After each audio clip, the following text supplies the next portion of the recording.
درخواست کرتا ہوں جامعہ ہادہ کے اس ہونہار طالب علم کو جو اپنی تن توڑ کوششوں اور قابل قدر کاوشوں کی بدولت ہر محاذ پر حیرت میں ڈالنے اور دار وصول کرنے کا ہنر جانتے ہیں۔ میری مراد عبدالحکیم سلمہ میں جھک جانے کی عادت ہے، یہ بات اور ہے، ورنہ کھنچ جائیں تو وقت کی تلوار ہونی ہے۔ نحمده ونصلي على رسوله الكريم، أما بعد، فقد قال الله تعالى في القرآن المجيد والفرقان الحميد: أعوذ بالله من الشيطان الرجيم، بسم الله الرحمن الرحيم، لا يأتيه الباطل من بين يديه ولا من خلفه، تنزيل من حكيم حميد۔ صدق الله العلي العظيم۔ یا رب یہ التجا ہے کرم تو اگر کرے، یا رب یہ التجا ہے کرم تو اگر کرے، وہ بات دے زبان پہ جو دل پر اثر کرے۔ محترم و معزز اور اسٹیج پر رونق افروز علماء کرام، اللہ تعالیٰ کا بے انتہا فضل و کرم ہوا کہ اللہ تعالیٰ نے مجھے آپ حضرات کے سامنے کچھ کہنے کا موقع عنایت فرمایا۔ میں نے خطبے کے دوران جو آیت پڑھی ہے، اس آیت کے علاوہ ایک دوسری آیت کے اندر سیرت نبی صلی اللہ علیہ وسلم کے ہر پہلو کو، ہر گوشے کو اس کے تمام کمال و جمال کے ساتھ ایسا رکھ دیا ہے جیسے کوزے میں دریا کو رکھ دیا ہو۔ اور وہ آیت ہے وَمَا أَرْسَلْنَاكَ إِلَّا رَحْمَةً لِلْعَالَمِينَ، اور یہ بات ناقابل تردید حقیقت ہے کہ رب کائنات کے بعد سب سے بڑے محسن نہ ہمارے والدین ہیں، نہ ہمارے دوست و احباب ہیں، نہ ہمارے ساتھی و ہمنشین ہیں، نہ ہمارے اہل و عیال ہیں، بلکہ سب سے بڑے محسن،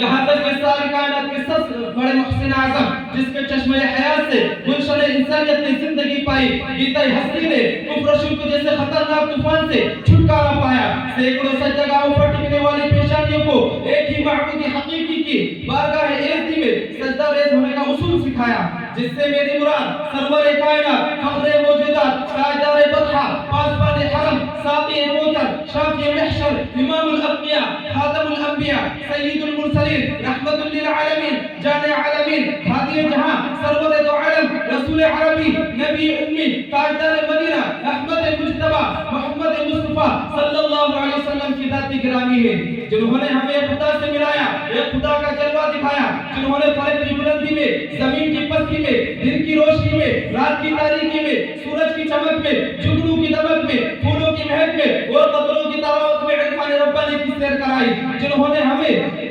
ایک خدا سے ملایا، جنہوں نے خشک میدانوں میں علم و معرفت کے دریا بہائے، جو انسانیت کے غمخوار، مظلوموں کے مددگار، بے آسروں کے آسرا، بیواؤں کا سہارا، یتیموں کے والد، غریبوں کے مولا، درد مندوں کے درما تھے، اور ایسے کیوں نہ ہوتے، آپ صلی اللہ علیہ وسلم کو تو رحمت للعالمین بنا کر بھیجا گیا تھا۔ یہی وجہ ہے کہ آپ صلی اللہ علیہ وسلم کے پوری کائنات پر احسانات ہیں،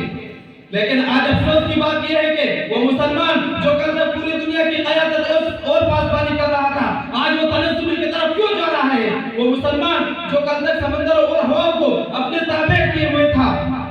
آج وہ ذلیل کیوں ہو رہا ہے؟ وہ مسلمان قوم جس کی ایک آواز میں چرندوں پرندوں نے جنگل میں جنگل خالی کرتے تھے، آج ایک چونٹی اس کا حکم ماننے کے لیے کیوں تیار نہیں ہے؟ جن کی صورتوں کو دیکھ کر کروڑوں کفار نے دین اسلام قبول کیا تھا، آج ان کی صورتوں پر دہشت گردی کا الزام کیوں لگایا جا رہا ہے؟ مسلمانوں ذرا سوچو تو صحیح، آخر اتنا بڑا انقلاب کیسے آ گیا؟ مسلمانوں میں خون باقی نہیں ہے، محبت کا جنون باقی نہیں ہے، سب بے کج دل پریشان سجدہ بے ذوق کے جذبے اندر باقی نہیں ہے۔ میرے دوستو، جب تک مسلمان نبی کے طریقے پر تھا تو کامیاب تھا، جب تک مسلمان صحابہ کرام کے طریقے پر تھا ہدایت پر گامزن تھا، جب تک مسلمان قرآن و سنت کی روشنی میں فیصلہ کرتا رہا دنیا اس کے فیصلے کو مانتی رہی، جب تک مسلمان نبی کے طریقے کو نہیں بھولا دنیا کی کوئی بڑی طاقت اس کا مقابلہ نہ کر سکی۔ یہی وجہ تھی کہ جب وہ لوگ دنیا میں تھے تو کامیابی کی زندگی گزاری، اور جب مرے تو کامیابی کی موت مرے، اور جب مسلمان نبی کے طریقے کو چھوڑیں گے، قرآن و سنت کو پس پشت ڈالیں گے، صحابہ کرام کی اتباع کو حقیر سمجھیں گے، تو بتاؤ یہ ذلت کے غار میں نہیں جائیں گے تو کہاں جائیں گے؟ یہ ہلاک نہیں ہوں گے تو کون لوگ ہلاک ہوں گے؟ میرے دوستو، یہ بات آپ اپنے دل و دماغ کے اندر بٹھا لیجئے کہ آج جتنی بیماریوں نے جنم لیا ہے، اور جتنی بدعت و خرافات پیدا ہو گئی ہے، اور جتنے رسم و رواج پھیل رہے ہیں، یہ سب کچھ نبی کے طریقے کو چھوڑنے کی وجہ سے ہے۔ میرا دوستو، آج صلی اللہ علیہ وسلم نے فرمایا تھا قص الشوارب وعف النحا، مجھے بند کرو، داڑھی کو بڑھاؤ۔ مسلمانوں نے اس کا الٹا کرنا شروع کر دیا. نبی صلی اللہ علیہ وسلم نے فرمایا تھا افشوا السلام بینکم, سلام کو آپس میں عام کرو, سلام کو روایت دو. مسلمانوں نے اس کو بھی بھلا دیا. نبی صلی اللہ علیہ وسلم نے فرمایا تھا فاتقوا دنیا, تم دنیا سے بچو, لیکن آج مسلمان دنیا کے پیچھے پڑا ہوا ہے. ابو الحسن علی رضی رحمۃ اللہ علیہ فرماتے تھے دنیاکم حبیبۃ لکنھا غدارۃ لیس لها حبیبۃ زوالھا قریبۃ عزیزھا ذلیلۃ. دنیا تمہیں پیاری ہے لیکن یہ دھوکے باز ہے, اس کا کوئی دوست نہیں, اس کا ظاہر ہونا قریب ہے, اس کا دوست ذلیل ہے. اسی بات پر میں اپنی تقریر کو ختم کرتا ہوں. وآخر دعوانا الحمدللہ رب العالمین.